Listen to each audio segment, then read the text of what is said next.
What's good, YouTubers and YouTubettes? This is JBsports, back again with another one. Two of the top three super middleweights in the division settled their beef. Long-running feud between JB-Benavidez, aka the Mexican Monster, and Caleb Sweethand Plant. And the fight lived up to the hype. Strong undercard in the main event. Was very, very exciting. The fight took place at the MGM Grand Arena in Las Vegas, Nevada, aka Sin City. First half of the fight, Caleb Plant controlled the action behind the jab, was able to control distance, was able to nullify JB-Benavidez's offense. But the second half of the fight, JB-Benavidez, who I thought was trying to box with Caleb Plant. I didn't understand how he came out in that fight. Actually, he was trying to outbox Caleb Plant. I didn't understand that, but he quickly started closing the distance, and he was able to get to Caleb Plant. And over the second half of the fight, he not only beat Caleb Plant, but he beat up Caleb Plant in what you call a gambling house ass whooping. With all that being said, what's next for the Mexican Monster? Most people want to see him take on Canelo-Benavidez. I don't see that fight happening next. I don't see that fight happening in 2023. I'm sorry to be the bearer of bad news to boxing fans, but all they got to do is listen to the words that are coming out of Canelo-Benavidez's mouth. As he has already said that he ain't fighting any Mexican fighters. He has already laid out his plans for 2023. He's taking on top 5 super middleweights John Ryder. Ryder is not a cherry pick. He is not a tune-up.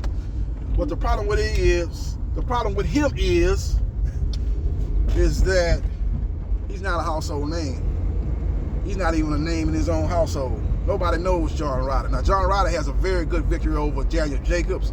This was not peak Daniel Jacobs, but this was still a good fighter in Daniel Jacobs. He was able to get a controversial decision win in his last outing. With all that being said, he's a top 5 super middleweight. But the problem with that statement is the super middleweight division is top heavy. After the top 3, it's a huge drop off. It's a huge gap between Canelo-Benavidez, JB-Benavidez. And then you probably take a little drop in Canelo-Benavidez. And after that, you take a huge drop if you're talking about Boo Andrade, who has a lot of skills to pay the bills, but has fought absolutely nobody. And then you got John Ryder, who has a victory over Daniel Jacobs, and in my opinion, beat Callum Smith. So we will see what happens, and we will see what transpires. Canelo-Benavidez versus JB-Benavidez is a more lucrative fight than Canelo-Benavidez versus Bivol. Now, Bivol's promoter, Eddie Hearn, the P. Diddy of boxing promoters, always in the video, came out and said that Benavidez is an easier fight for Canelo-Benavidez than Bivol. Well, it's a more winnable fight for Canelo-Benavidez. That's a fact. Because if you fight Bivol again, I look at him as being a very brave guy. A guy that's looking to exact revenge. A guy that's not looking to take the easy road, but a guy that has absolutely minimal chance at defeating Bivol. I think Bivol defeats him most decisively in the rematch that he did in the first fight. It's a bad stylistic matchup for Canelo-Benavidez. He's fighting a guy that's naturally bigger, a guy that's more skilled, a guy that's more fundamentally sound, a guy that's more technical, and a guy that's not going to allow Canelo-Benavidez to dictate the pace. Bad, bad, bad, bad. I'm bad, you know. It's a bad matchup for Canelo-Benavidez. So we will see what happens, and we will see what transpires.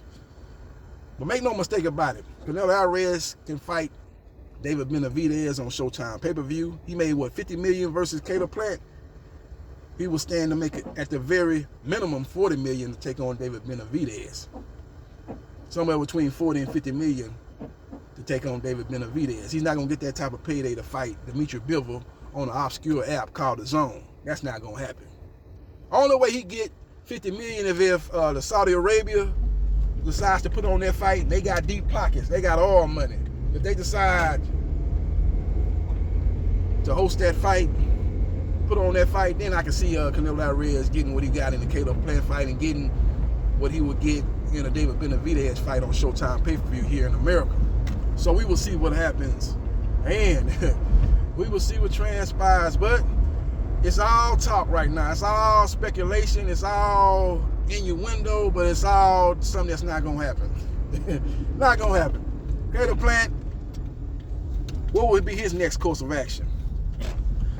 If I was him, if he wants to stay in the limelight, he wants to stay in the big fights, you try to secure a Jamal Charlo fight next, or you try to secure a Boo Boo Andrade fight. A Boo Boo Andrade fight is probably definitely not going to be on pay-per-view, but it's a chance that if he fight Jamal Charlo, that fight will be on pay-per-view. Charlo has fought on pay-per-view before when he fought Sergey Derevchenko.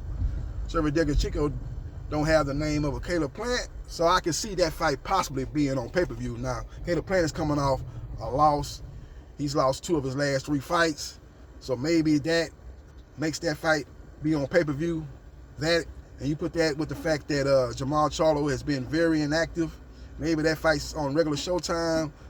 But again, if Charlo versus Derevchenko was on pay-per-view, which was a dual pay-per-view with his brother Jamil, I can see Jamal Charlo versus Caleb Plant being on pay-per-view. So we will see what happens, and we will see what transpires. We're going to see how it all plays out. But Canelo-Benavidez is fighting John Ryder May 6th, and he's fighting Bivol in September, Mexican Independence Day weekend. So we will see what happens, and we will see what transpires. Now, as far as David Benavidez goes, if he can't secure this Canelo-Benavidez fight, he should be able to fight for the vacant WBC super middleweight belt. So they should strip Canelo-Benavidez if he does not fight David Benavidez after the John Ryder fight. And David Benavidez should fight the highest ranked fighter in the WBC. I got to go back and look at the rankings and see what would that entail, who would that be. But that should be the next course of action for Mauricio Suleiman, the head honcho at the WBC. So we will see what happens, and we will see what transpires. Follow me on Facebook, Gerard.Briscoe.3551. Like, share, and subscribe to JB Sports. The man, the myth, the legend. And I holla.